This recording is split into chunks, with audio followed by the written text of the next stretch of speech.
Hey there, folks. Ever found yourself needing to pay your Visa card bill but not near a computer? Don't worry. I'm here to guide you through paying your Visa card by phone. It's a quick, secure way to handle your finances on the go. Let's dive right in. First things first, you'll need a few essentials before you start. Make sure you have your Visa card details handy, like your account number, the amount you want to pay, and your payment method, whether it's from a bank account or another card. Also, grab your phone and the customer service number for your Visa issuer. You can usually find this on your card statement or on the back of your card itself. Step 1. Dial the number. Give your bank's automated phone system a call.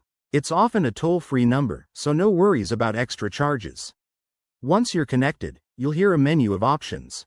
Listen carefully and select the one for making a payment. This might involve pressing a number like 1 for account services or 2 for payments. Next, the system will probably ask you to enter your account number or card details. Punch those in using your phone keypad. Then, it'll prompt you for the payment amount. Double-check that figure before confirming to avoid any mistakes. Now, you'll need to provide your payment source. If you're paying from a bank account, enter your routing and account numbers. The system might verify your identity with a PIN or security questions, so have those ready for a smooth process. Once everything's entered, the system will review your payment details. Listen for confirmation. It should tell you the transaction is successful. And just like that, you're done. Your payment will typically process within a day or two. A few quick tips to keep in mind. Always use a secure line, especially if you're on a public phone, and never share sensitive info with unsolicited callers.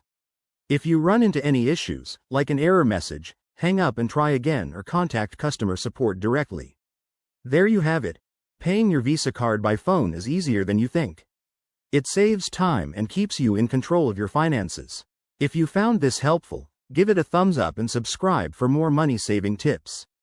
Thanks for watching, and see you next time.